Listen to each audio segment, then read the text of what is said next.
Hello everyone, welcome to Surya Academy. तो आज हम करने जा रहे हैं अगस्त 2025 के करंट अफेयर्स। अगर आपको ये फॉर्मेट ठीक लगे तो इसी फॉर्मेट को हम कंटिन्यू करेंगे, क्योंकि अभी तक जो प्रॉब्लम आ रही थी, मेन प्रॉब्लम वो यही है कि एक हिंदी मीडियम और दूसरा इंग्लिश मीडियम, वहाँ पर थोड़ा सा इशू आ रहा था कि हिंदी मीडियम में प्रॉब्लमेटिक है या फिर कवर नहीं हो रहा है, करंट अफेयर कवर करना ही है। तो खैर, आज करंट अफेयर्स फॉर्मेट में करते हैं, ठीक लगेगा तो इसी को कंटिन्यू ही करेंगे। ये आपके एच एलाइड और एनटी के लिए ही ज़रूरी है। अगर आप हमारे कोर्स के बारे में जानना चाह रहे हैं तो आप एप्लीकेशन डाउनलोड कर लीजिए, जिसका लिंक आपको डिस्क्रिप्शन में मिल जाएगा। उस कोर्स के बारे में ये जानकारी है, ये भी आपको उसमें मिल जाएगी। बाकी डेमो क्लासेस आप देख सकते हैं। खैर, जो क्लास के स्टूडेंट है, अब यहाँ पर आ जाइए। शुरू करते हैं अगस्त 2025 के current affairs. First we have Kerala. Kerala high court ने अभी रिसेंटली डायरेक्ट किया है state wetland authority of the Kerala को कि अष्टामुडी वेटलैंड मैनेजमेंट यूनिट आपको बनानी पड़ेगी। ठीक है, वहाँ पर निर्देश दिए गए आर्द्र भूमि के संरक्षण के लिए ये जारी है कि 2 महीने के अंदर अंदर आपको अष्टामुडी आर्द्र भूमि प्रबंधन इकाई का गठन करना है। तो ये हमारे एग्जाम के लिए ज़रूरी हो गया कि ये प्रबंधन आखिरकार किस चीज़ का है, क्यों ज़रूरी है। तो एक जान लेते हैं कि जो अष्टामुडी लेक है, ये न्यूज़ में है, person in news and places in news, इसी तरीके से एग्जाम में आता है। तो ये एक फ्रेश वाटर लेक है, मैप में भी हम देखेंगे कहाँ पर है, लेकिन ये है आपका कोलाम डिस्ट्रिक्ट में। कहाँ पर? Kollam district of the Kerala. ये अगर कहें तो सेकेंड लार्जेस्ट लेक है in the Kerala after the Vembanad lake. और बेमनाड जो लेक है वो भी इसके साथ में ही है, इसका मतलब है।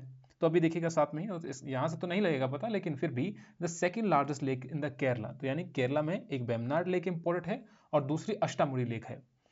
This is the gateway to the backwaters of the Kerala. This is important because we have discussed कि जो बैक वाटर्स हैं उनका मतलब क्या होता है। तो थोड़ा सा आप कमेंट सेक्शन में मुझे बताइएगा कि बैक वाटर क्या होता है।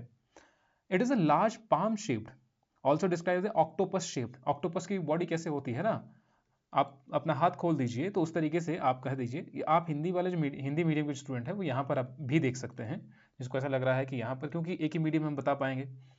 सो जो अष्टमुडी जो नेम आया हुआ है, अष्टामुड़ी, मुड़ी यानी कि मुड़ी हुई है, 8 कोण हो सकते हैं। तो अष्ट यानी कि 8, तो यानी कि 8 कोण हैं इसमें, इसलिए इसका नाम पड़ा है अष्टामुड़ी। तो 8 शाखाओं या नलियों के कारण पड़ा है, नालियां या इसकी 8 तरीके से सोर्सेज हो सकते, जो भी है। 8 arms of the channel, the lake is fed with several reverse. तो नाम आपने रिवर का याद रखना है, कलाड़ा रिवर। कलाड़ा रिवर के साथ साथ कोलाम डिस्ट्रिक्ट भी याद रखना है। ये वेमनाड लेक के बाद सेकेंड लार्जेस्ट लेक है in the Kerala. Gateway to the backwaters है, ये ज्योग्राफी में हमने पढ़ा था। लार्ज पाम शेप्ड है। अष्टमुडी का मतलब क्या होता है? It drains into the Arabian sea through the this नेन्नाकांडा एस्चुरी। और एस्चुरी का मतलब क्या होता है? अगर आपको ये नींदकारा जो एस्चुरी है इसका नाम याद भी नहीं रहता है तब भी कोई बात नहीं है, लेकिन आप इतना तो याद रख लीजिएगा। तो 2002 में इस लेक को रामसर साइट डिक्लेयर कर दिया गया। 2002 में रामसर साइट डिक्लेयर किया गया, ये भी जरूरी हो गया। साथ ही साथ में जो मोरक्कन एक्सप्लोरर है इब्न बतूता, उन्होंने हाईलाइट किया कि यहाँ पर एक क्यूलेंट सिटी थी on the banks of this Ashtamudi lake, one of the major trading centre in the ancient period. तो ये भी आप याद रख सकते हैं इसके बारे में जो एक्स्ट्रा जानकारी है। इब्न बतूता ने ऐतिहासिक अभिलेखों में अष्टामुडी झील के तट पर किबलौन शहर को प्राचीन काल के प्रमुख व्यापारिक केंद्रों में से एक बताया था। यहाँ पर ये जैव विविधता तो है ही, ये तो आप वेटलैंड है, रामसर साइट डिक्लेयर किया गया 2002 में, तो इसका मतलब जैव विविधता तो होगी ही होगी। और ये तो उतना ज़रूरी नहीं है, ज़रूरी क्या है, ये वाली कहानी। और इसके साथ में ही हम अगर इसको मैप में देखें तो मैप में हमें दिखता है ये हमें दिख रहा है अष्टामुडी लेक, और यहीं पर आपके साथ में ही Arabian sea. So we have this is the Ashtamudi lake and this is the Vembanad lake. और ये हो गया आपका केरला। ठीक है, ये वाला जो पोर्शन आपको दिख रहा है ना, दिस इज केरला। ये बहुत छोटी छोटी रिवर जो आपको यहाँ पर दिख रही हैं, जैसे यहाँ पर Periyar river which is important, जो आप याद रख सकते हैं। पेरियार जो लाइफलाइन ऑफ द केरला भी कहते हैं इसको। लेकिन इसमें आपको याद क्या रखना है, ये वेमनाड लेक हो गया और अष्टामुडी लेक हो गया, दो चीज़ें आपको याद रखनी है।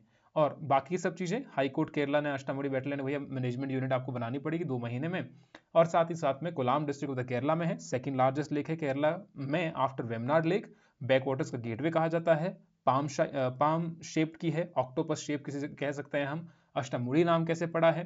कलाड रिवर यहाँ से होकर के गुजरती है, अरेबियन सी में ड्रेन करता है। नीनकारा जो एस्चुरी है वो यहीं पर है। रामसर साइट 2002 में डिक्लेयर किया गया। मोरक्कन एक्सप्लोरर इब्न बतूता ने यह बताया कि जो क्यूलन सिटी है वो इसी जो लेक है उसके किनारे पर है, which is one of the major trading centre in the ancient period. I hope this is clear about the Ashtamudi lake.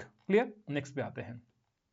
Next we have the Chola dynasty origin rule and the contribution. Why it was in news? क्योंकि जो प्रधानमंत्री मोदी जी हैं उन्होंने highlight किया चोला empires के role के बारे में in the initiate Indian economy and the military, describing it as a historical blueprint that serve as an ancient road map for the modern India. क्योंकि जब हिस्ट्री होती है, हिस्ट्री का मतलब ही यही है कि जो आपके भविष्य को सुधारने में हेल्प करती है, क्योंकि यहाँ से आप सीखते हैं और भविष्य में आप वो चीज़ें कुछ करते हैं या फिर कुछ नहीं करते हैं। बुरी चीज़ें हैं नहीं करेंगे, अच्छी चीज़ें वो आप कर लेंगे, उनको आप और ज़्यादा इंप्रूव करेंगे। तो हिस्ट्री तो वही है। और डिफाइनिंग जो हिस्ट्री उस समय की हुई चोल डायनेस्टी की, तो वो बताते हैं कि भैया उस समय हमारी जो सैन्य शक्ति थी या हमारी जो कहते हैं समुद्री शक्ति थी, वो कितनी थी उस वक्त में। तो पीएम मोदी जी ने इस पर एम्फेसाइज किया, and India to build a Viksit Bharat, developed India, and it must draw inspiration from the Cholas powerful navy. तो चोला से, जो चोलास उस समय हुए, उससे हमें प्रेरणा लेनी है किस तरीके से हम विकसित भारत बना सकते हैं 2047 तक, जो अभी लक्ष्य रखा गया है by the NITI Aayog. Let it. खैर, इससे आगे आए, हमें चोला डायनेस्टी के बारे में थोड़ा सा जानना है, क्योंकि मोदी जी ने इसके बारे में जिक्र किया है, तो हो सकता है एग्जाम में आ जाए। तो चोला की अगर बात की जाए तो सबसे लंबे समय तक जो शासन करने वाले राजवंश है, उनके रूप में इनको याद किया जाता है longest ruling dynasty of the southern India. उसी समय पर एक नया जो कल्चर है, आर्टिस्टिक रेनाइंसेंस है, कलात्मक जो पुनर्जागरण है, वो नई सांस्कृतिक शुरुआत इस समय होती है। ये मेंस के लिए भी जरूरी है, जहां पर आर्ट और कल्चर से आपको क्वेश्चंस आते हैं एचएस में। छोटे एग्जाम है वो भी आपको डायरेक्ट आ जाएगा यहां से। Now what happened, how this Chola dynasty originated, it rose to the prominence in the 9th century. Pallava को हरा करके ये आ जाते हैं 9th सेंचुरी में, पल्लवा को पराजित करके। फिर 13th century extended till the 13th century, और 5 सेंचुरी तक इनका डोमिनेंस रहा, 5 शताब्दियों तक इनका ये रहा। However the roots of the Cholas go back even further, तो उस पर हम नहीं जाएंगे कि पहले के टाइम पीरियड में, लेकिन this early period in the Sangam period में, इनका early Cholas and Sangam period के बीच में ये चलते हैं। The early Cholas were pattern of the Sangam literature, उस समय आपका संगम लिटरेचर चल पड़ा था, and which offer glimpse of their governance, trade and the Vellore. Kantam was one of the prominent ruler of the early phase। जब हम अर्ली फेज की बात करते हैं, अर्ली चोलास या फिर संगम पीरियड की बात करते हैं, तो अर्ली चोला में we have one name that is Kantam. तो Kantam was one of the most prominent ruler of the early phase which we can remember for the exam, and this is important also।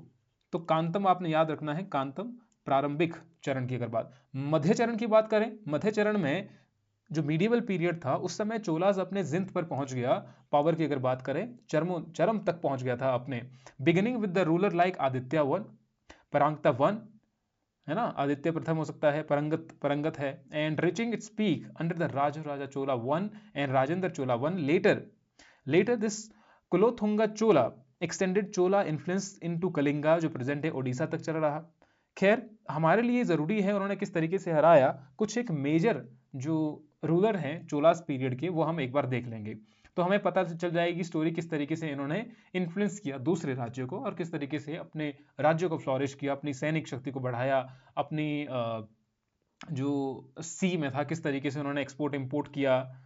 अब देखिए, ये आपको दिख रहा है, ये वाला जो है वो चोला एम्पायर है, ठीक है। अब चोला एम्पायर ने एक्सटेंड कहां तक किया, दिस वॉज चोला एम्पायर, ये जो हमें दिख रहा है दिस वॉज चोला एम्पायर।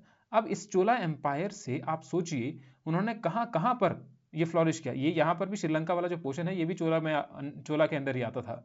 अब देखिए यहां तक ये वाला पीरियड चोला के इन्फ्लुएंस में था, ये वाला पीरियड भी, ये वाला जो इलाका है, चाहे वो ये अंडमान और निकोबार आइलैंड्स हो, फिर ये वाला पूरा का पूरा इलाका, this was under the influence of the Cholas. तो इसका मतलब ये है कि जो उनकी जो समुद्री शक्ति थी, क्या कहें उसको, नाविक, आप मुझे टर्म वो आप में भी आप टर्म समझ गए होंगे कि मेरा कहने का मतलब क्या है। तो समुद्री शक्ति उनकी काफी ज्यादा थी, डोमिनेंस उनका रहा। हालांकि ये देखिए यहां से ट्रेड करना होगा तो वे शिप में ही जाना पड़ेगा, ठीक है। तो this is very important, Cholas के टाइम पीरियड में इनके कुछ एक प्रोमिनेंट रूलर की बात करते हैं जो हमारे एग्जाम के लिए जरूरी हो सकते हैं। पहला है Vijayalaya Chola, he was the founder of the Chola empire. इसने तंजौर को कैप्चर किया from the Pallavas in the 8th century, और तंजौर को उन्होंने अपनी कैपिटल भी बना दिया। पहली बात हमने कहा कि भैया founder of the Chola empire, तो विजयालय चोला वन। आदित्य वन तो इनके बेटे थे विजयालय के, in defeated Aparajita, the Pallava king, strengthening the Cholas over the Tamil Nadu. जो तमिलनाडु वाला इलाका था वहां पर भी अब चोलास का कंट्रोल आ गया। पांड्यास पर इन्होंने अटैक किया, बदुम्बों पर अटैक किया इन्होंने। आप इतना याद रखिए, पांड्या पर अटैक कर दिया और साथ ही साथ में तमिलनाडु वाला जो इलाका था वो आदित्य वन के टाइम पीरियड में इनके अधीन आ गया। फिर राजा राजा चोला वन आए। He is known as the architect of the Cholas empires golden age. So this is very important, हमें याद रखना पड़ेगा ना, who is known as the architect of the Cholas empires, जो गोल्डन एज रही उसकी, स्वर्ण युग के वास्तुकार जिन्हें कहा जाता है, क्योंकि इस समय पर बृहदेश्वर जो टेम्पल है तंजावुर में वो बनाया गया, जो आज के समय में हम एक मोन्यूमेंटल सिंबल की तरह देखते हैं, प्रोटेक्टेड है आज के समय में भी। और नेवल पावर, हाँ नेवल जो पावर है वो मुझे शब्द नहीं आ रहा था, नौसेना, तो नौसेना शक्ति को उन्होंने मजबूत किया, विदेशी व्यापार किया, तो इसका मतलब जब व्यापार किया होगा तो समृद्धि भी आई होगी। तो establish the Chola empire as the major power in the south India and beyond. So this is also important, we have to remember this. Architect of the Cholas empire golden age से कहा जाता है। चोला साम्राज्य के स्वर्ण युग के वास्तुकार कौन थे? इसके बाद हमारे पास है राजेंद्र चोला वन। ठीक है, राजेंद्र चोला वन, पहले क्या है, राजा राजा चोला वन।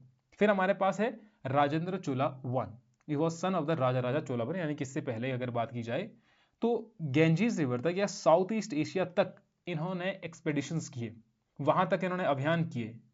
ही फाउंडेड वेरी इंपॉर्टेंट गंगोई कोटचोलापुरम या गंगोई कोंडा Cholapuram as the new capital after his victory over the Ganges. very important, very very very important।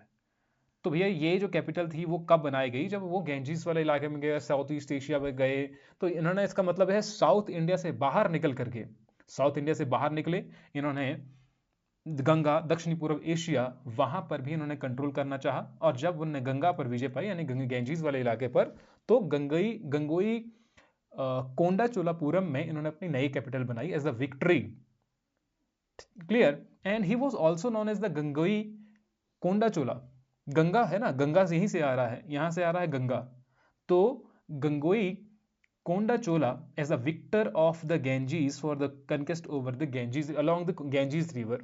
So we have to know this and we have to remember this कि what do you mean by this Gangaikonda Chola, the victor of the Ganges. तो इन्होंने गंगा वाला जो इलाका है, गंगा नदी वाला जो क्षेत्र है, वहां पर इन्होंने अटैक किया और उस पर विक्ट्री हासिल की। And his reign is marked as the golden age of the Cholas. Military success की अगर बात की जाए एंड कल्चरल प्रोस्पेरिटी की बात की जाए। कुलोथुंगा चोल की अगर बात की जाए तो कलिंगा को इन्होंने अपने कंट्रोल में लाया था, तो उतना ज़्यादा ज़रूरी नहीं है फिर याद रखने के लिए हमारे लिए। उस समय की अगर सोसाइटी को देखा जाए, थोड़ा बहुत यहाँ पर जाएंगे, society was divided into two parts. पहला हो गया भैया ब्राह्मण, दूसरा हो गया नॉन ब्राह्मण। तो इसमें याद रखने वाली क्या ही बात है, एक ब्राह्मण है एक नॉन ब्राह्मण है। And temples were central to the social and the religious life. इसलिए तो आप देखते हैं ना, सदर्न इंडिया में टेम्पल बनाने पर ज्यादा फोकस किया गया, उनकी छोटी से छोटी चीज पर भी वहां पर ध्यान दिया गया। और उन टेम्पल में एजुकेशन दी जाती थी, सोशल गैदरिंग होती थी और शेल्टर दिया जाता था ड्यूरिंग द वॉर्स। रिलीजियस अगर उनके बिलीफ की अगर बात की जाए तो they were worshipper of the god Shiva, Shiva की पूजा करते थे। Shaivism, Shaivite, Vaishnavism, Jainism, Buddhism थे भी वहां पर, उनको भी प्रोत्साहित किया। ऐसा नहीं किसी धर्म को उन्होंने ऐसा कहा कि भैया नहीं नहीं तुम तो फ्लॉरिश नहीं हो सकते, लेकिन फिर भी शैवाइतीस थे वो। There is a temple, Shri Venkateshwara temple at Tirumala and the Shridanga temple that is linked to this era. Very important again. तो मैंने आप सबसे कहा है कि इन सब के बारे में जानकारी रखिए, ये जरूरी है हमारे एग्जाम के लिए। अब नेक्स्ट पे आए, इसी के टाइम पीरियड में आर्ट एंड आर्किटेक्चर की बात करते हैं तो चोला period saw a boom in the Dravidian temple architecture। तो जब हम साउथ की बात करते हैं, we also talk about the Dravidian temple built along the banks of the Kaveri river। Dravidian temple architecture built along the banks of the Kaveri river। यहां से question क्या आ जाएगा, द्रविडियन टेम्पल आर्किटेक्चर से। जैसे कि फेमस टेम्पल है Brihadeeswara temple. और ये द्रविडियन टेम्पल आर्किटेक्चर था क्या, ये कुछ ऐसा दिखाई देता है, जैसे गोपुरम है, we have this is gopuram, entry हो रही है यहाँ पर गेट पर। मंडपम हो गया, मंदिर के अंदर आप जा रहे हैं, this is shikhara and this is vimana. और ये बीच में जहां पर मूर्ति रखी जा रही है, दिस इज कॉल्ड गर्भगृह, सेंक्टम। तो इस तरीके से ये शिखर हो गया, ये विमाना हो गया आपका, ये आपका गर्भगृह हो गया, बीच में जाकर यहाँ पर मूर्ति रखी जाती है। एंड दिस इज मंडप, जहां पर ऐसे जाते हैं ना मंदिर में, आप अंदर की ओर जाएंगे, जैसे ये वाला एरिया हो गया, ये वाला एरिया हो गया, तो यहाँ पर आप अंदर की ओर जा रहे हैं, so this is known as mandapa. तो इसमें आप अंदर जा रहे हैं, ठीक है। So this was about Dravidian temple architecture, यहाँ से क्वेश्चन आ जाएगा। तो फेमस टेम्पल कौन कौन से हैं? वृद्धेश्वरा टेम्पल मैंने आपको कहा, याद रखना है। गंगोई कोंडाचोलापुरम वाला वो, ठीक है, वो याद रखना है। एरावतेश्वर मंदिर इंपॉर्टेंट है। तो ये यूनेस्को वर्ल्ड हेरिटेज है सारे के सारे। Shiva, Vishnu and Lakshmi are the renowned for their craftsmanship. यहाँ पर शिल्प कला, इनकी मूर्तियां यहाँ पर मिलती हैं। तो ये काफ़ी है यहाँ से लेकर के जो आपको याद रखना है। एडमिनिस्ट्रेशन की थोड़ी सी बात कर लें, प्रशासन की। तो सेंट्रलाइज मोनार्की थी, राजा यानी कि सेंटर पे आ रहा था, लेकिन एम्पायर को डिवाइड किया गया था प्रोविंसेस में, and then district nadus and village को कहते थे उड्स। Village function as a self governing units, स्वशासन वहां पर होता था। जैसे कि मैं यहां पर आपको बताऊं दिस, यहां पर आपको दिख रहा है ग्रामन और विलेज, और विलेज के ऊपर जो आपको दिख रहा है ग्रुप ऑफ विलेज, जैसे एक गांव हो गया, ठीक है, यहां पर एक गांव हो गया, दिस इज वन विलेज। अब गांव का ग्रुप हो गया तो group of villages is known as kurram. Kurram group of villages है, फिर उसके ऊपर क्या आ जाएगा? नाडू। नाडू के ऊपर क्या आ जाएगा? प्रोविंस। और प्रोविंसेस का अगर देखा जाए, प्रोविंसेस और मंडलम, और उसका एडमिनिस्ट्रेशन किस तरीके का था? तो provincial administration of the Cholas की सबसे ऊपर आ रहा है किंग, उसके ऊपर नीचे ऑफिसर्स आ रहे हैं, रॉयल प्रिंसेस आ रहे हैं। तो ये तो आपके जरूरी नहीं हो सकते हैं, नीचे सबसे नीचे क्या आ रही है? सभा आ रही है। तो इस तरीके से ये आ सकता है कि आपको सबसे छोटे लेवल पर क्या था? विलेज था। सेंट्रलाइज इकोनॉमी थी क्योंकि राजा के पास सारे अधिकार रहते थे उस समय। तो लेकिन village were also self governing in nature, जैसे यहां पर हमने अभी देखा। तो सभा और उड्स परफॉर्म्ड एडमिनिस्ट्रेशन फंक्शंस, इलेक्शंस होते थे यहां पर, जो भी चीजें हैं। And then defence and trade की अगर बात की जाए, द चोलास है द पावरफुल नेवी, जो मैंने आपको पहले बता दिया। नौसेना में तो ये थे ही उम्दा तरीके के। Rajendra Chola one lead successful expedition किया उन्होंने, श्रीलंका, मालदीव, अंडमान एंड निकोबार, श्रीविजया जो प्रेजेंट डे इंडोनेशिया और मलेशिया वाला इलाका है, तो उतने इलाके को उन्होंने कवर कर लिया था। इस समय जो पोर्ट्स थे, ये भी एग्जाम में क्वेश्चन आ चुका है, what were the major ports during the period of Cholas.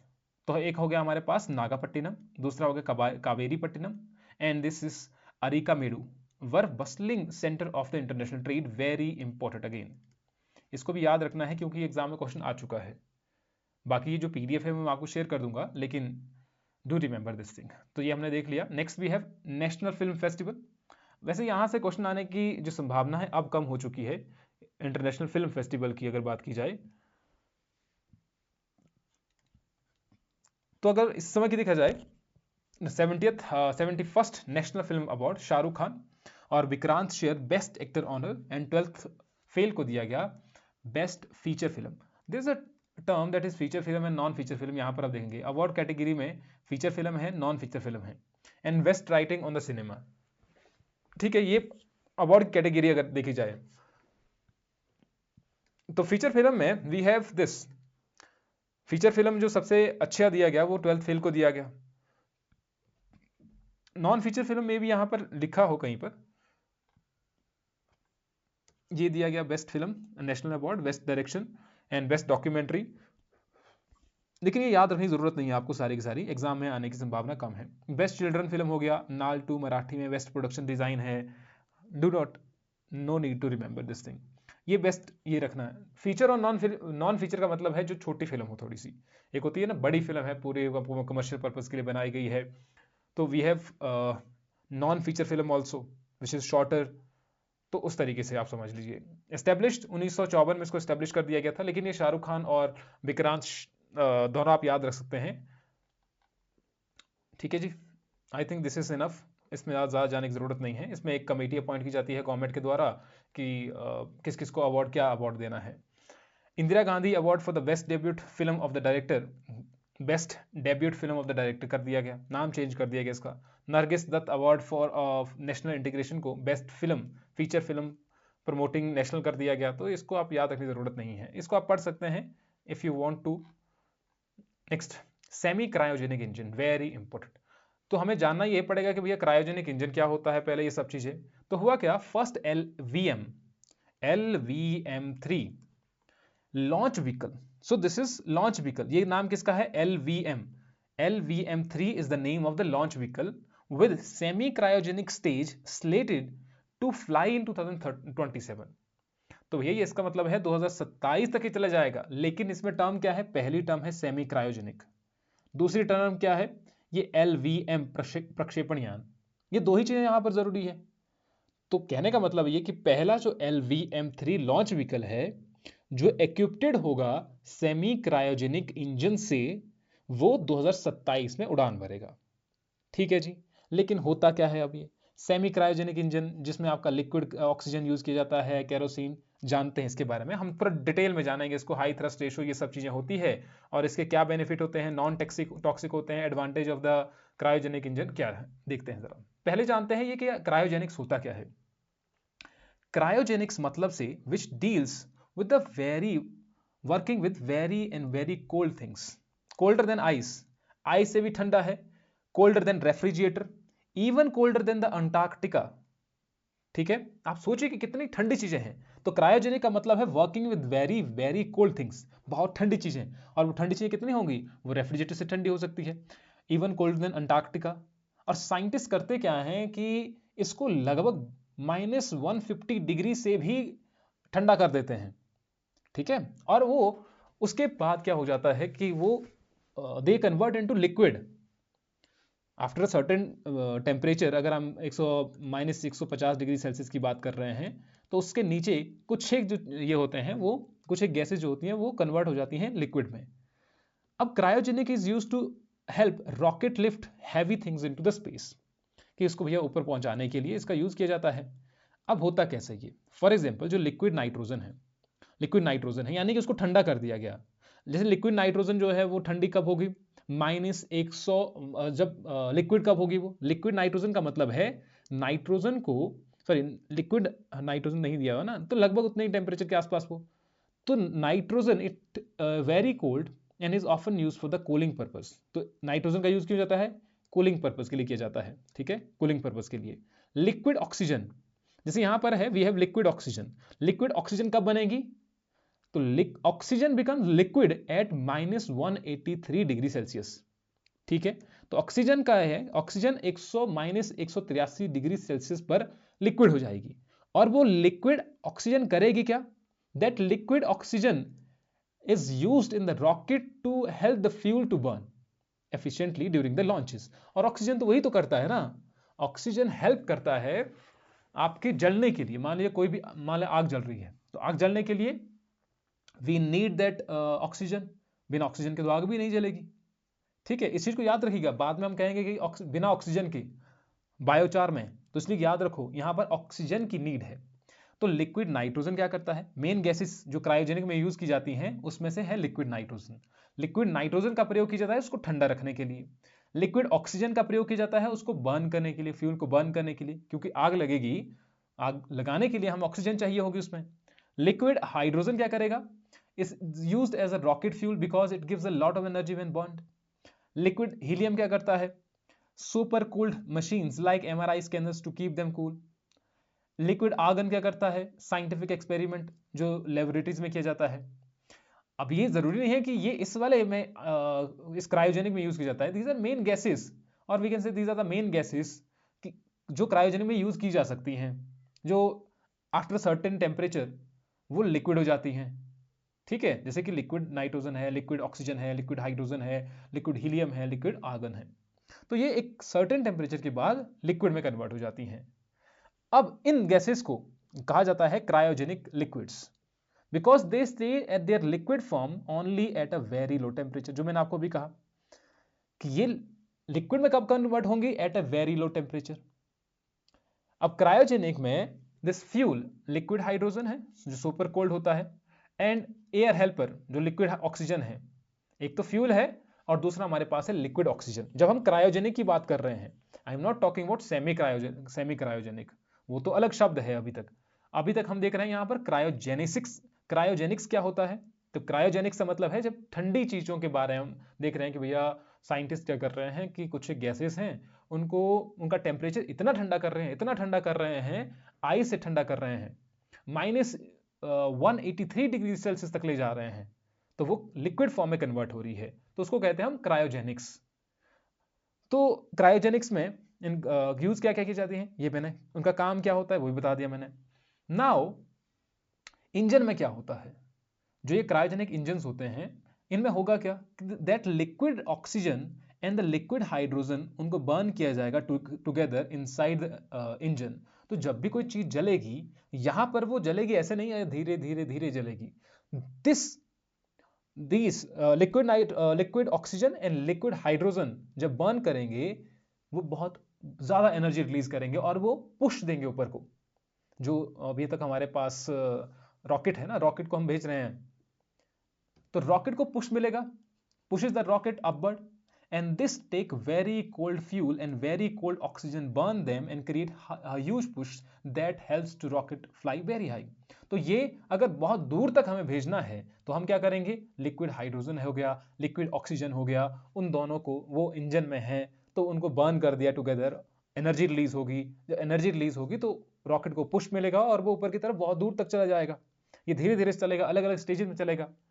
तो एक तो ये बात हो गई कि क्रायोजेनिक्स का मतलब क्या हो गया। यहां पर एक क्रायोजेनिक है ना, वहां पर क्या टर्म्स थी देखो, एक मैंने कहा सेमी क्रायोजेनिक है, लेकिन हमें सेमी क्रायोजेनिक नहीं देखा अभी तक, हमने देखा दिस क्रायोजेनिक।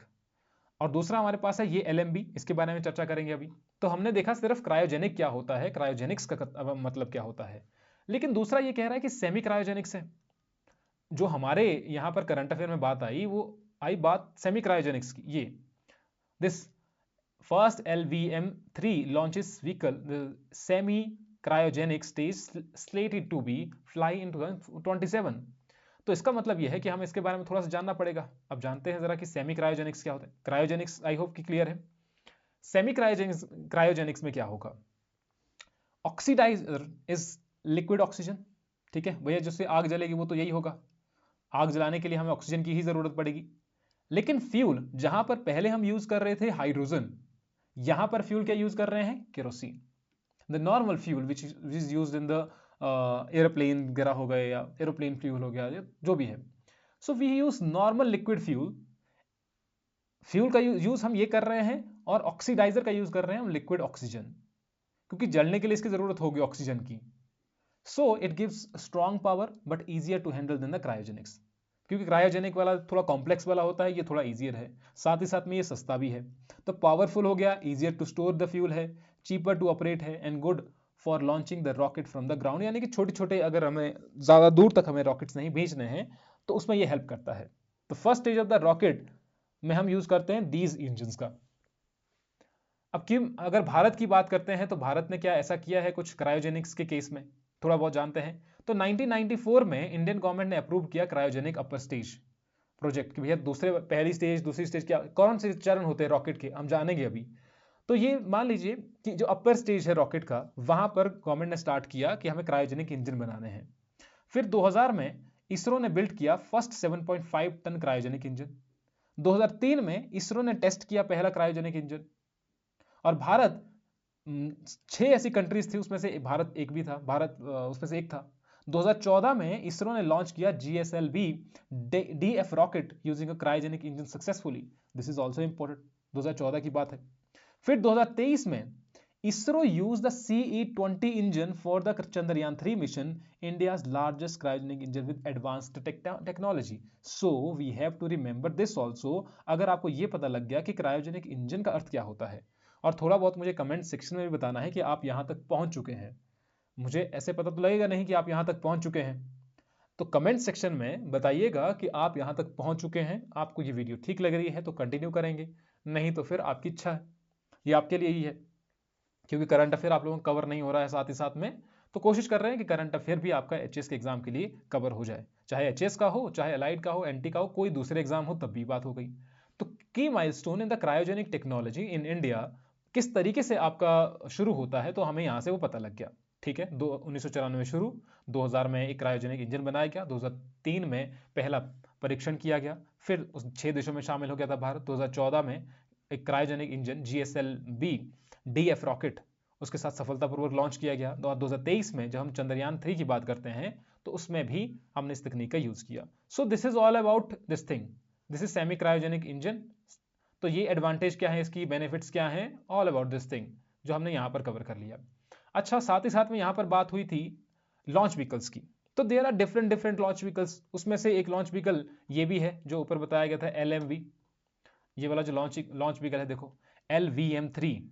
तो LVM3 is also a launch vehicle, but the major launch vehicles are these. SLV है, ASLV है, इस लॉन्च व्हीकल ऐसे ही होते हैं। ठीक है, ये लॉन्च व्हीकल है। देखो यहाँ पर ये छोटा था, अभी कुछ इसके साथ जुड़ा हुआ नहीं है। ASLV तो इससे एडवांस वर्जन हो गया, PSLV तो इससे एडवांस वर्जन हो गया, और वैसे ही जाकर के GSLV MK2 sorry, and then we have GSLV Mach 3। तो this is the advanced form. ये देख रहे हैं ना आप, वे इसमें हम कितना ही कुछ भेज सकते थे। आप सोचिए, इस तरीके से सोचिए कि इसके थ्रू हम कितना ही भेज सकते थे स्पेस में, बहुत कम चीजें। फिर हमने थोड़ा डेवलप किया ये ASLV, फिर PSLV डिक्लेयर ये कर दिया। अब कुछ एक रॉकेट होते हैं जो PSLV के थ्रू भेजे जाते हैं, कुछ एक ये होते हैं जो सैटेलाइट्स हैं GSLV के थ्रू भेजे जाते हैं, फिर कुछ एक GSLV MK3 के द्वारा भेजे जाते हैं। अब इनमें कौन सा इंजन यूज किया जाता है वो तो हम पढ़ चुके हैं ना अभी, वो हम थोड़ा बहुत पढ़ रहे थे अभी। For example this first one SLV, first generation जो लॉन्च व्हीकल थे, 4 स्टेज सॉलिड प्रोपेलेट था ये, 40 kg 400 किलोमीटर तक जा सकता था। फर्स्ट लॉन्च किया गया 1980 में, and Rohini satellite was launch through this vehicle. Launch vehicle ये किस तरीके से जाते हैं, ये 4 स्टेज सॉलिड प्रोपेलेट क्या होता है थोड़ा बहुत जान लेते हैं। देखो this is the first stage, जब जाएगा ऊपर को ये पीछे वाला हट जाएगा, इससे निकल जाएगा, इससे मेन चीज थोड़ी थोड़ी रहती जाएगी। जैसे ये सेकंड स्टेज आ गया, सेकंड स्टेज में दूसरा इंजन काम करता है, फिर वो थर्ड स्टेज में पहुंचता है, फिर फोर्थ स्टेज में पहुंचता है। तो इस तरीके से मेन जो चीज है वो हमारा अंत में रहता है फिर। ठीक है, बाकी जो ये पेयर्स हैं इसके साथ वो रिमूव होते रहते हैं। क्लियर? ऐसा तो नहीं देखा ना आपने कि इसी तरीके से मान लो PSLV है या GSLV है, ये इसी तरीके से आसमान में टिका, ये इसी तरीके से ऊपर स्पेस में है, ऐसा तो नहीं दिखता है आपको। ये सब चीजें से रिमूव हो जाती हैं। तो SLV, first we have this SLV first generation launch vehicle था। फिर हमने देखा कि this second generation launch vehicle हो गया, फर्स्ट लॉन्च किया गया 1994 में लो अर्थ ऑर्बिट में, ये 4 स्टेज हो गया, 1600 kg इसमें ले जाया जा सकता था। फर्स्ट लॉन्च किया गया 1993 में, जैसे रिसेट हो गया, कार्टोसेट है, चंद्रयान है, वो इसके थ्रू ही लॉन्च किए गए। देन वी हैव GSLV, तो GSLV के through we have this including various satellites, GSAT, Kalpana 1, 2001 में इसको पहली बार लॉन्च किया गया, और 2500 kg टिल जियो स्टेशनरी ऑर्बिट, यानी 14,000 किलोमीटर के आसपास ही जा सकता था। और फिर हमारे पास है दिस GSLV MK3 या Mach 3, MK3 आप याद रख लीजिएगा, 4000 kg टिल जियो स्टेशनरी ऑर्बिट जा सकते हैं। 2017 में पहली बार लॉन्च किया गया। कौन कौन से लॉन्च किए गए व्हीकल, कौन कौन से लॉन्च किए गए इसके थ्रू सैटेलाइट्स, तो सैटेलाइट का है GSAT 19 हो गया, GSAT 29 हो गया, चंद्रयान 2 हो गया।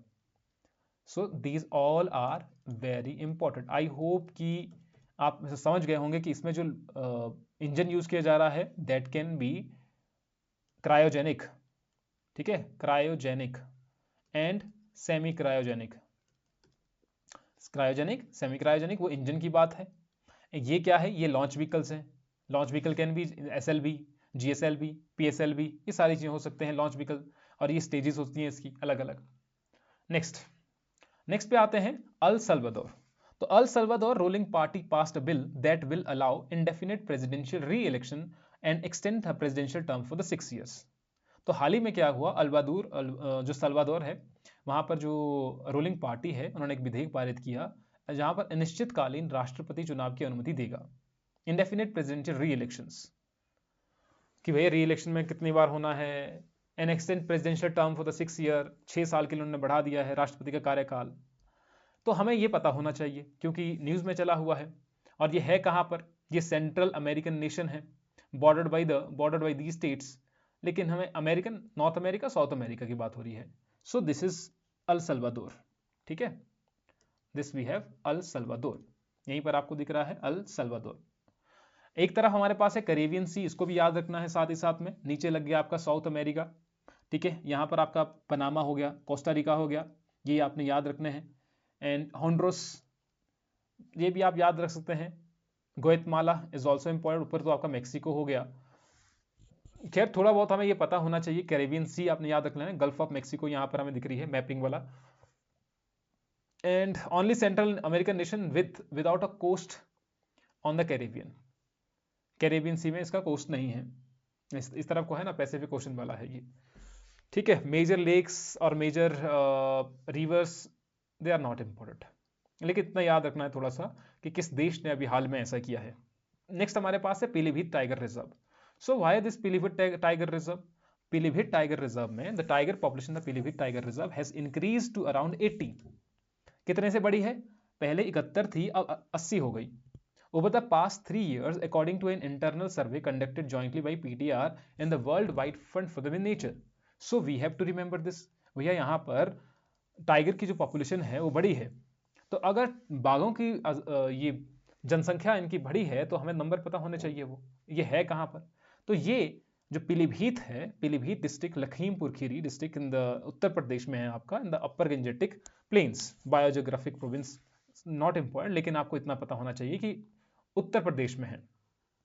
ठीक है, लखीमपुर खीरी आपने नाम सुना होगा उस समय जब जब वो ये हो रहा था ना, आपकी किसानों के द्वारा प्रदर्शन किए जा रहे थे लखीमपुर खीरी में, कुछ किसानों को कुचल दिया गया गाड़ी के नीचे।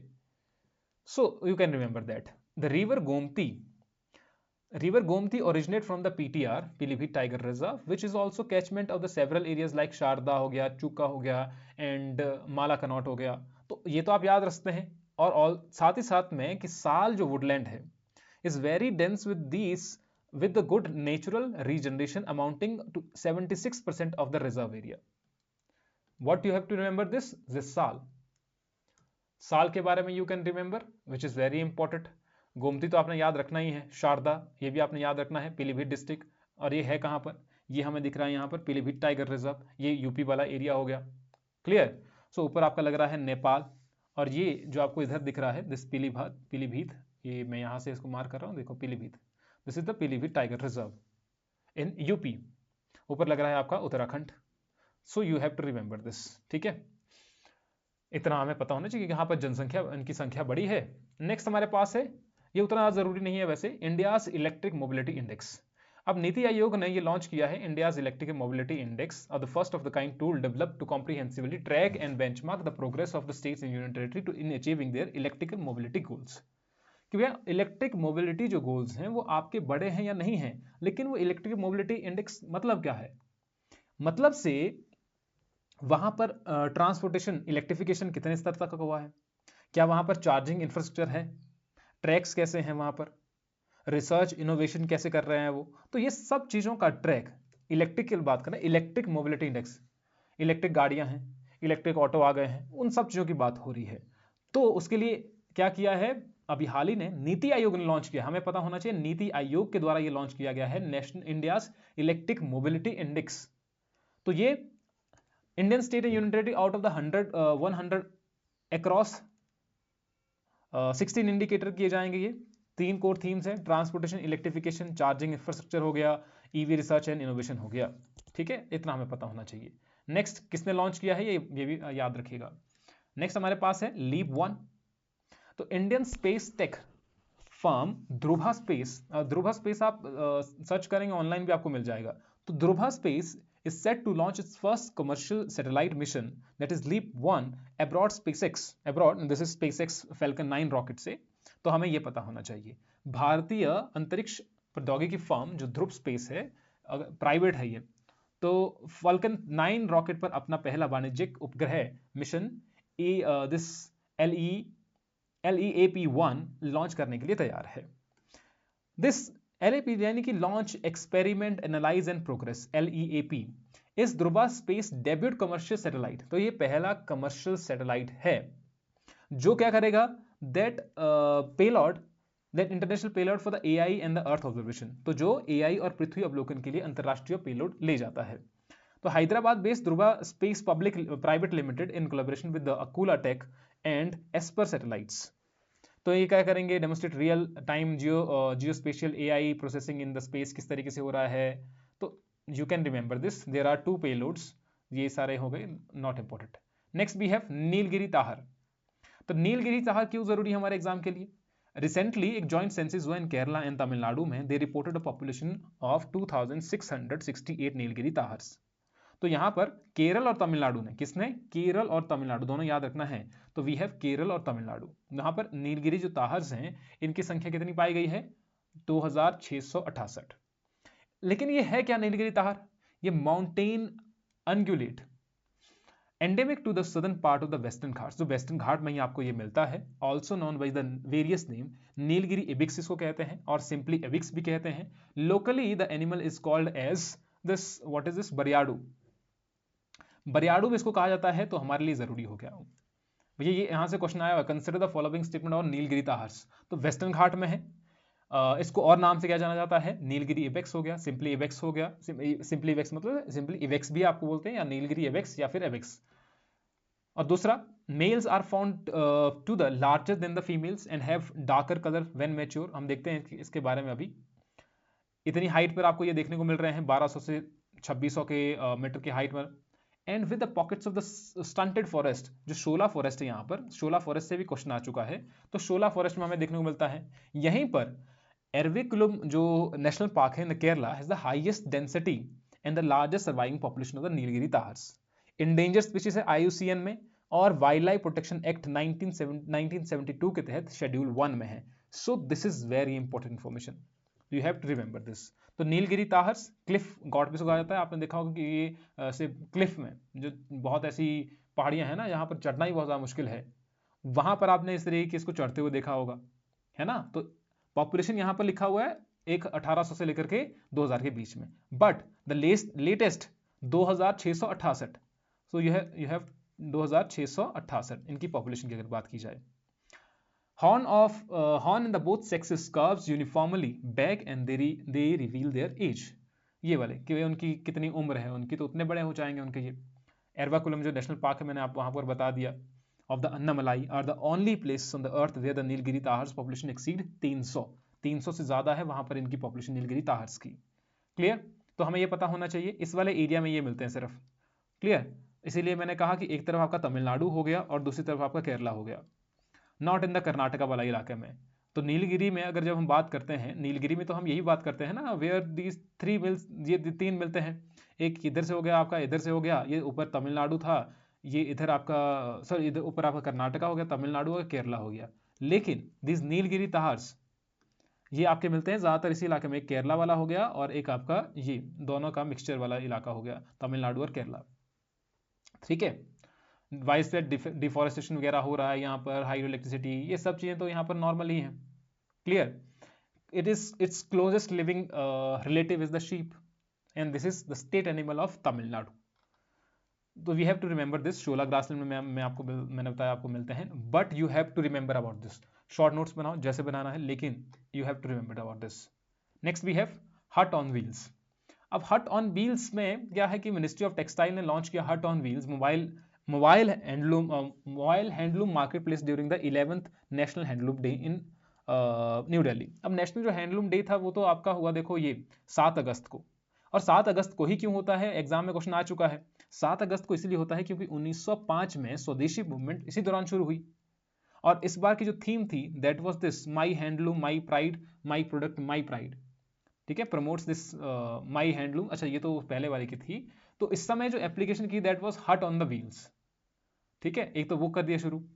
तो मोबाइल रिटेल प्लेटफॉर्म्स है design to take authentic handloom product directly to the urban consumers, launch the part of the national campaigns to promote the handloom heritage. जिस तरीके से आपने देखा होगा, आप अमेजोन से मंगा रहे हैं, फ्लिपकार्ट से कुछ सामान मंगा रहे हैं, तो उस तरीके का मे बी दैट इज हट ऑन द व्हील्स।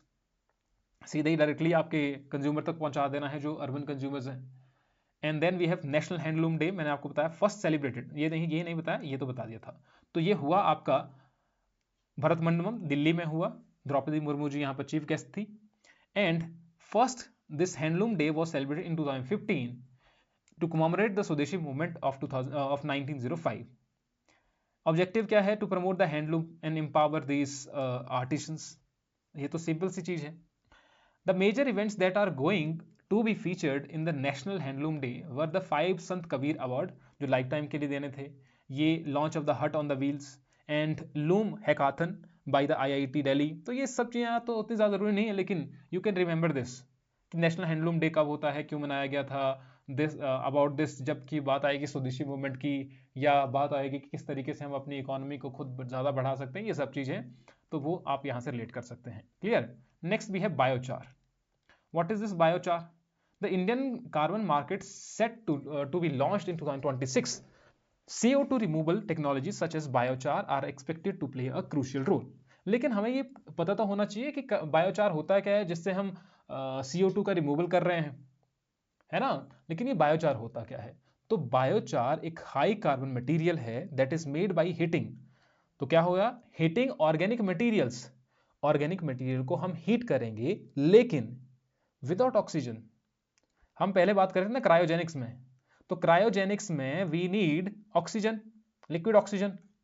लेकिन यहां पर बायोचार में we are doing this thing without oxygen, and this process is known as pyrolysis. Pyrolysis which is done without oxygen. हम क्या कर रहे हैं, मान लीजिए ऑर्गेनिक मटेरियल है, प्लांट्स, वुड, वो सब चीजें हमारे पास है डिग्रेडेड फॉर्म में, तो उनको हमने क्या करना है, हीट करना है without oxygen. This process is called pyrolysis, और उसे कहा जाएगा, जो बनेगा इससे, जो फाइन ग्रेन्ड, जो ये फाइन ग्रेन बनेगा ना, छोटे छोटे बिल्कुल फाइन ग्रेन में रेजिड्यू बनेगा, उसे हम कहेंगे बायोचार। और साथ ही साथ में उससे कुछ लिक्विड ऑयल निकलेगा, that is called bio oil, और गैस निकलेगी, उसे हम कहेंगे सिनगैस। समझ रहे हैं मेरी बात को? सो दिस इज इंपॉर्टेंट। मुझे बताइएगा कि आप लोगों को समझ आया ये बायोचार या नहीं, हाँ ना थोड़ा बहुत लिख देना बायोचार के बारे में। How many of you know about biochar, और if you know anything else, इससे ज्यादा एक्स्ट्रा कुछ जानते हैं तो वो भी आप लिख सकते हैं, लेकिन लिखना जरूर है। ये सबसे है जो लिखेंगे जरा तो हमें पता लग जाएगा वो। अभी ये जो बायोचार है किस तरीके से हेल्प करेगा? सॉइल को इंप्रूव करना है, सॉइल को इंप्रूव करेगा, and helps to plant grow, carbon storage, residue emission करेगा, रेजिड्यू को एमिट करेगा। क्योंकि अभी तक अगर हमारे पास कोई रेजिड्यू है तो वो अगर इन्वायरमेंट में है तो इसका मतलब ये भी है कि वो पोल्यूशन भी कर रहा होगा कुछ ना कुछ। ठीक है, अगर हम उसको कन्वर्ट कर देंगे तो इसका मतलब उतना ज्यादा पोल्यूशन भी नहीं होगा। So it can help to reduce the nitrous oxide emission by 30 to 50%, and nitrous oxide is a gas that is 273 times more harmful than CO2. तो CO2 से जो चीज 273 गुना ज्यादा हार्मफुल है हमारे इन्वायरमेंट के लिए, हम लोगों के लिए, उसको, उसके इमिशन को ये 30 से 50% कम कर सकता है। तो बायोचार है नहीं जरूरी फिर? बायोचार हमारी फर्टिलिटी, जो सॉइल की फर्टिलिटी है उसको ठीक कर सकता है। जो एसिडिक सॉइल्स होते हैं, प्लांट्स ग्रो हो सकते हैं, क्योंकि सॉइल अच्छा होगा तो प्लांट भी ग्रो अच्छे होंगे, डिजीजेस कम होंगी। कार्बन स्टोरेज का काम कर सकता है ये, जिस तरीके से कार्बन स्टोरेज, ओशंस क्या होते हैं, कार्बन स्टोरेज का काम करते हैं ना, प्लांट्स कार्बन स्टोरेज का काम कर रहे हैं। Very stable and can trap carbon the soil for 100 to 1000 years, helping for the fight the climate change and CO2. So it means we need this biochar। 2026 तक हम जो बात की जा रही है यहाँ पर, and this is very important, this biochar in the context carbon market to be launched in the 2026. Next, और पायोलिसिस मैंने आपको बता दिया क्या होता है, बायोचार बनता कैसे है। दिस पायोलिसिस वह प्रक्रिया है जिसका प्रयोग बायोचार बनाने के लिए किया जाता है, जिसमें जैविक सामग्री जैसे पौधों का कचरा या लकड़ी को कम या बिना ऑक्सीजन के साथ गर्म किया जाता है, ताकि वह जलने के बजाय बायोचार या बायो ऑयल या सिंगैस में बदल जाए, या सिंगैस में बदल जाए। क्योंकि अगर वो जल जाएगा तो इसका मतलब वो खत्म हो जाएगा, राख हो जाएगी उसकी। तो जलने की बजाय हम उसको क्या कन्वर्ट कर रहे हैं, बायोचार में कन्वर्ट कर रहे हैं। नेक्स्ट भी है Yashoda AI। What is this Yashoda AI? तो Yashoda AI, recently Ministry of State for Women and the Child Development informed the Rajya Sabha about this Yashoda AI, कि भाई हम ये करेंगे, यशोदा AI के बारे में बात चल रही है। तो यशोदा AI किस मिनिस्ट्री की बात हो रही है? About women and child development. Yashoda AI है क्या? ये AI प्रोग्राम है that has been started by the government for the women, AI literacy program, कि महिलाओं को साक्षर करना है आर्टिफिशियल इंटेलिजेंस में, महिलाओं को, to equip women in the country with the AI literacy to enhance digital inclusion and empower them in the areas of the cyber security, digital privacy and safe online practices. Whenever we will talk about the women empowerment, तो आप government scheme में क्या mention करेंगे? आज की date में आपको Yashoda AI के बारे में मेंशन करना है। So this is also important कि जब भी आप बात करें इसके बारे में तो यशोदा AI के बारे में जरूर बात करनी है, क्योंकि हम अगर आज की महिलाओं को डिजिटल इंक्लूजन हमें करना है, एम्पावर करना है in the areas of cyber crime, digital privacy and safe online practices, तो we have to start some program. तो we have started this AI literacy program, because अगर हम आज की बात करते हैं तो फोन तो सब बेशक सबके पास है, लेकिन थोड़ा सा उसमें डिजिटल जो लिटरेसी है वो नहीं है। This initiative of the national commission for women and in collaboration with the future shift labs, very important again, याद रखना इसको, किसके साथ ये शुरू किया गया है, किस डिपार्टमेंट ने शुरू किया है। तो लगभग 2500 विमेन्स हैं from the rural and semi urban locations, जिसमें members of the self help groups हैं, उनको ये बताया जाएगा। जो लोकल रिप्रेजेंटेटिव्स हैं, सरपंच हो गए, प्रधान हो गए, पार्षद हो गए, मेयर्स हो गए, एमएलए, आशा वर्कर्स, इन सबको ये ट्रेनिंग दी जाएगी। ठीक है। Next, Dardanelles Strait, why it was in news this Dardanelles Strait, because Turkey ने इस दानलिस स्टेट को क्लोज कर दिया है to shipping traffic due to forest fires in this area. तो इस एरिया में कुछ एक फॉरेस्ट फायर हुआ होगा। ये आपको टर्की दिख रहा है इधर को, ठीक है, टर्की दिख रहा है और नीचे को एजियन सी दिख रहा है, एजियन सी और सी ऑफ मार्मरा को, एंड ऊपर दिख रहा है ब्लैक सी। तो Black Sea is connected by Sea of Marmara through Bosphorus Strait, पहली चीज आपने याद रखनी यहां से। And this Sea of Marmara is connected to Aegean Sea through this Dardanelles Strait. Strait तो आप समझते हैं नैरो वाटर बॉडीज है, जो दो बिग वाटर बॉडीज को कनेक्ट कर रही है।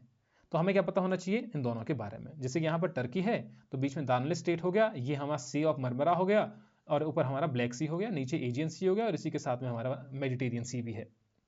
आई होप कि दिस इज अंडरस्टूड। तो टर्की ने इसको क्लोज कर दिया दानलिस स्टेट को, क्योंकि इस एरिया में कुछ फॉरेस्ट फायर हुई थी, तो इस वजह से बंद कर दिया। तो हमें पता होना चाहिए स्टेट के बारे में। तो मैंने आपको बता दिया किस किस के बीच में है। ओनली पैसेज है through the Black Sea, ports can access the Mediterranean and the beyonds. तो ये इसलिए बहुत ज़्यादा ज़रूरी है। अगर इसका एनिशिएंट नाम देखें, the strait is named for the ancient city of Dardanus, ठीक है, उससे जाना जाता है दानदुस के लिए। And in ancient time it was called the Hellespont, इसको कहा जाता है हेल्स पॉइंट। तो हमें ये याद रख सकते हैं hells point, meaning Helle's sea in the memory of Helle, a mythical princess, the Bosphorus connects the Sea of Marmara with the Black Sea. तो वहां की कोई राजकुमारी होगी, और उस राजकुमारी की याद में इसको कहा जाता था हेलिक ऑफ समुद्र, तो हेलिस सी। तो we can remember this thing also. लेकिन ये तो हमें पता होना ही चाहिए कहाँ पर है, कौन कौन इसके साथ में है। एजियन सी किधर को है, ब्लैक सी कहाँ पर है, ऊपर बल्गारिया हो गया, ये बुल्गारिया हो गया, इधर ग्रीस हो गया, नॉर्थ मैसेडोनिया हो गया, अल्बानिया, कोसावो, ये थोड़े बहुत नेशन आपने याद रखना है। एजियन सी इधर था, इधर आपका आयोनियन सी है। तो हमें ये भी पता होने चाहिए साथ ही साथ में। नेक्स्ट हमारे पास है वर्ल्ड लाइन डे। तो वर्ल्ड लाइन डे की अगर बात की, विश्व शेर दिवस की, तो ये कब मनाया गया? तो 10 अगस्त 2025 को as Barda wildlife sanctuary. कहां पर? इंपॉर्टेंट है ये क्यों इंपॉर्टेंट है मैं अभी बताता हूं आपको। तो बारदा जो वाइल्ड लाइफ सेंचुरी है वो है गुजरात में, पहली बात। तो ये बनाया कब गया? 10 अगस्त को। 7 अगस्त को हैंडलूम डे मनाया गया, 10 अगस्त को वर्ल्ड लाइन डे बनाया गया by the ministry of environment in collaboration with climate change in collaboration with the forest and the environment department. Clear है? अगर इसकी बात की जाए तो ये क्यों मनाया जाता है? क्योंकि अवेयरनेस लानी है शेरों के संरक्षण और सुरक्षा के प्रति। तो गुजरात में एशियाटिक लायन जो है वो यूनिक लेवल पर हमें मिलते हैं सौराष्ट्र रीजन में। तो इट विल ऑर्गेनाइज, ये इतनी डिस्ट्रिक्ट में होगा, तो किंग ऑफ द जंगल कहा जाता है एशियाटिक लायंस। मैंने यहाँ का एशियाटिक लायंस यहाँ पर मिलते हैं, ठीक है। और एक मैपिंग में हमें पता होना चाहिए कहाँ पर है। तो this is the Barda wildlife century, और नीचे हमारे पास गिर wild life sanctuary. Why these two, यही मेंशन क्यों है थोड़े ज्यादा से? ये बारदा वाइल्ड लाइफ सेंचुरी हो गया और दूसरा हमारे पास ये वाला हो गया। क्यों जरूरी है ये देखते हैं जरा, ठीक है। ये बाकी के हो गए वाइल्ड एस सेंचुरी, ये भी काफी जरूरी है, हमें पता होना चाहिए। कश डेजर्ट वाइल्ड लाइफ सेंचुरी है, ये भी काफी न्यूज में रहती है आपके, है ना। और ये दिस इज गिर नेशनल पार्क, ये भी आपका न्यूज में रहती है वैसे तो अगर हमें पता हो तो एग्जाम के लिए ठीक ही है, ऐसा तो क्या ही है। पोरबंदर बर्ड सेंचुरी है यहाँ पर। खैर, इससे नीचे आए, मैं जो आपको बता रहा था, after the Gir national park sanctuary and the Barda wildlife sanctuary and the Barda wildlife sanctuary second home to Asiatic lions. किस प्रोजेक्ट के थ्रू? Project lion 2047। तो project at the rate lion 2047, this at the rate program आपको पूरा याद रखना है, this is important. इस program के थ्रू जो 2021 में गवर्नमेंट ऑफ इंडिया के द्वारा शुरू किया गया to protect and conserve the Asiatic lions and its habitat. तो अब पहले कौन सा? गिर नेशनल पार्क था पहला, जहां पर हम कंजर्वेशन कर रहे थे, प्रोटेक्शन कर रहे थे एशियाटिक लॉयंस का। अब कौन सी सेकंड बनी है? Barda wildlife century.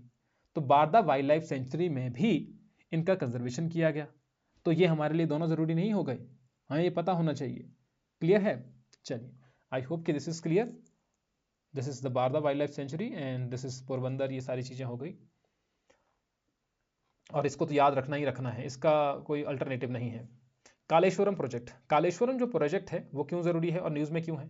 तो कालेश्वरम प्रोजेक्ट जो है तेलंगाना का मल्टीपर्पज लिफ्ट इरिगेशन प्रोजेक्ट है in the Telangana, redesign for the from the Pranahita Chevella project of the erstwhile Andhra प्रदेश।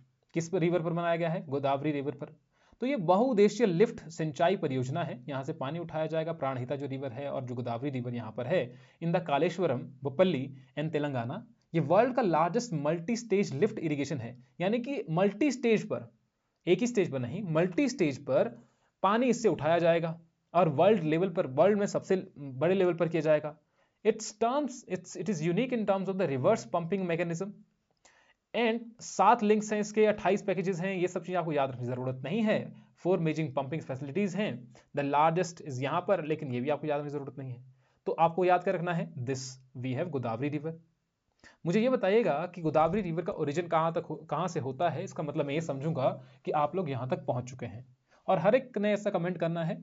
बाकी अगर यहां तक नहीं, अगर कमेंट नहीं करते हैं तो इसका मतलब आप लोग यहां पर नहीं पहुंचे हैं।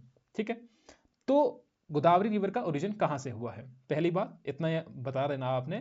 तो this is Godavari river, Maharashtra दिख रहा है, फिर वी हैव दिस तेलंगाना, और Telangana we have this Kaleshwaram, और यही कालेश्वरम और यहीं से आपका गोदावरी रिवर है। ऊपर से आपकी प्राणहिता रिवर आ रही है, Pranhita, this is Godavari river, Pranhita river हो गया, यहाँ पर आपका कालेश्वरम हो गया। क्लियर है? तो इसकी ट्रिब्यूटरी हो गई गोदावरी की, प्राणहिता। तो मल्टीपर्पज है, और ये अलग अलग स्टेजेस पर यहां से पानी उठाया जाएगा सिंचाई के लिए। नेक्स्ट हमारे पास है INS तमाल। तो याद रखना ये वर्ल्ड का लार्जेस्ट है, तो इसलिए भी जरूरी है INS तमाल। INS तमाल जो इंडियन नेवी का न्यूएस्ट स्टील्थ फ्रिगेट है, हमने लास्ट क्लास में आई थिंक बात की थी, what do you mean by the frigates, जो प्रोटेक्शन के लिए लाए जाते हैं मेन शिप की, जो यहाँ पर पोर्ट में पहुंचे कासाब्लांका, कासाब्लांका मोरक्को में। ठीक है, इनने अपना जो पूरा एक ये था वो यात्रा अपनी पूरी की और इंडिया पहुंचे वापस। Can travel a distance of 3000 kilometre in one go, तो 3000 किलोमीटर में ये जा सकते हैं। Capable launching of the supersonic जो ब्रह्मोस मिसाइल है वो भी से लॉन्च की जा सकती है। इसकी स्पीड की अगर बात की जाए तो 55,000 किलोमीटर पर आवर है। इसको डिटेक्ट करना मुश्किल है। तो अगर ये देखा जाए तो मल्टी रोल फ्रिगेट्स है belonging to the series of the Krivak class. तो this is belongs to Krivak class frigates, जो रशिया से हमने लिए गए हैं ओवर द पास्ट 2 डिकेड्स। और जो यहाँ पर तमाल नेम है, तमाल लिया गया है जो आपका देवता है राजा इंद्र, जो राजा इंद्र की तलवार है उससे लिए लिया गया है Tamal. So we have to remember this Tamal also. Second जो शिप है इसमें दैट इज तुशील। पहला तो हो गया हमारे पास तमाल, हम इसी की बात कर रहे थे। इसी में जो सेकंड शिप है that is that is Tushil class, second ship of Tushil class है ये। This is second class of the second ship of the Tushil class which are upgrade version of their president, जो पहले थे Talwar and Teg classes having 3 ships each. तो दोनों की 3 ships हैं, 3 जहाज हैं, जिनमें से प्रत्येक में 3 जहाज हैं इनकी श्रेणी में अगर बात की जाए। नेक्स्ट में आते हैं, it was built by the this Yantar shipyard in Russia, Russia से ही हमने इंडेक्ट किए इनको। एथेनॉल, काफ़ी चर्चा हुई एथेनॉल की भी, क्योंकि बात ये भी चली कि मंत्री जी के बेटे हैं, उनकी कंपनी वगैरह है, तो वो सब चीज़ें आपने सुना होगा नितिन गडकरी से संबंधित। इथेनॉल, अब इथेनॉल है क्या, ये चली थी कि भैया E20 fuel blend spark of backlash Brazil's calibrated approach offers a template. तो ब्राजील का संतुलन दृष्टिकोण एक उदाहरण प्रस्तुत करता है, लेकिन किस तरीके से एथेनॉल क्या चीज़ है। तो एथेनॉल जो है वो एक रीन्यूएबल बायोफ्यूल्स है जिनको बनाया जाता है प्लांट्स जैसे कि शुगर केन है, ग्रेन हो गए सच एज मेज, राइस, ज्वार, बाजरा और मिलेट्स है, ऑर्गेनिक अदर मटेरियल्स हो गए, और इसको पेट्रोल के साथ ब्लेंड किया जाता है, मिला दिया जाता है, जैसे शराब में पानी मिलाते हैं ना, आप वैसा समझ लो, ब्लेंड किया जाता है to reduce its reliance on the crude oil. अब पेट्रोल में जब कोई चीज़ और मिला दी जाएगी तो इसका मतलब पेट्रोल पर हमारी जो निर्भरता है वो कम हो जाएगी, प्रदूषण भी घटेगा, क्योंकि इससे ज़्यादा प्रदूषण होता है जब इनको ब्लेंड किया जाता है तो कम पोल्यूशन होता है, and boost the energy security. लेकिन कुछ का ये भी मानना था कि इसमें इंजन में प्रॉब्लम आ रही है, सब चीज़ें, इसलिए वो प्रॉब्लमेटिक वाली चीज़ हो गई, है ना। तो मान लेते हैं कि अभी तक हमने 10% मिलाया इसमें, ठीक है। 90% जो है, 90% तो हमने रखा पेट्रोल और 10% हमने रखा इसमें एथेनॉल। और एथेनॉल बना किससे? इन सब से, रिन्यूएबल जो बायोफ्यूल्स है, जैसे प्लांट, शुगर केन है, इनको प्रोसेस करके फिर हमारे पास एथेनॉल बन गया। और कहाँ कहाँ से बनेगा? फर्मेंटेशन होगा पहले, शुगर को फर्मेंटेशन किया जाएगा from the sucrose, sugar canes, molasses and the grains is mixed with the yeast के साथ मिला दिया जाएगा, then turns the sugar into ethanol, ठीक है। द फर्मेंटेड मिक्सचर, उसको हीट किया जाएगा एंड इथेनॉल को सेपरेट किया जाएगा, प्योरीफाई किया जाएगा एंड वाटर को रिमूव किया जाएगा इससे। और इस प्रोसेस से this anhydrous which is use for mixing with the petrol, फिर इसकी ब्लेंडिंग की जाएगी पेट्रोल के साथ इन डिफरेंट अमाउंट्स। हो सकता है वो 5% की ब्लेंडिंग हो, 5% ही मिलाए, E5 उसको कहते हैं। E10 का मतलब है 10% हमने ब्लेंडिंग कर दी, E20 का मतलब है कि 20% हमने ब्लेंडिंग कर दी। So there are multiple processes जो इथेनॉल को बनाने में यूज किए जाते हैं। So we have to remember this ethanol के बारे में, एंड ये सब चीज़ें भी पता कहाँ से बनती है, कैसे बनती है। तो मैं यही बता रहा था आपको कि 90% है, 10% है, बाद में जाकर उसको बढ़ा दिया जा सकता है। तो अभी बात चली थी E20 की। अब ये ज़रूरी क्यों है? क्योंकि इथेनॉल रिड्यूस कर सकता है जो एमिशन है, जो हार्मफुल एमिशन हो रहा है, पोल्यूशन हो रहा है, उसको कम करने में हेल्प कर सकता है। एनर्जी सिक्योरिटी में हमें दूसरी कंट्री पर तेल के लिए निर्भर नहीं रहना पड़ेगा। रूरल इकोनॉमी से बढ़ सकती है, क्योंकि हमें ज़रूरत क्या होगी? हमें ज़रूरत होगी ये शुगर केन या फिर आपके ग्रेन्स की, इसकी ज़रूरत होगी, तो उसका मतलब रूरल इकोनॉमी पर ज़्यादा फोकस किया जा सकता है। इंडिया का प्रोग्रेस 2024 तक देखा जाए तो 15% ब्लेंडिंग हो चुकी है with the petrol, surpassing the original target of 10% by 2022। और 2025 तक हमने रखा था कि E20 है। अभी आप देख लेना कि इस E20 वाला है, चला हुआ है या कौन सा है, ठीक है। So this was all about our current affair class. हमने अगस्त का करंट अफेयर अभी देख लिया है, लेकिन अभी खत्म नहीं हुआ है, खत्म नहीं हुआ है, इससे में और भी करंट अफेयर है अभी तक। तो एक बार आपने वो भी देख लेना है कि अगर आपको ये फॉर्मेट ठीक लगा होगा तो हम इसी को कंटिन्यू करेंगे, क्योंकि मेन चीज़ है आपको समझ आना चाहिए। आपको अगर समझ आ रहा है तो हमें बताइएगा। आपको चीज़ें इजी लगनी चाहिए, डिफ़िकल्ट नहीं लगनी चाहिए, छोटी लगनी चाहिए। ऐसा ना हो कि आप बहुत बड़े बड़े नोट्स बना दें, तो उतनी सारी जो नोट्स हैं वो सब चीज़ें हैं, they are very difficult. So you have to remember all of this. We have prelim, mains, ये सब चीज़ें आप बना दीजिएगा। Mentor, sorry this was about our course mentorship. ये CSET कवरेज किया जाएगा, सेक्शनल टेस्ट हैं, फुल लेंथ टेस्ट, ये सब चीज़ें इस कोर्स में होंगी। अगर आप इस कोर्स को ज्वाइन करना चाहते हैं तो आप ज्वाइन कर सकते हैं। बाकी मिलेंगे आपसे नेक्स्ट क्लास में, ये रिकॉर्डेड क्लास रहेगी अभी के लिए। बाकी तब तक के लिए पढ़ाई करते रहिए, नेक्स्ट क्लास में मिलेंगे। Till then, thank you.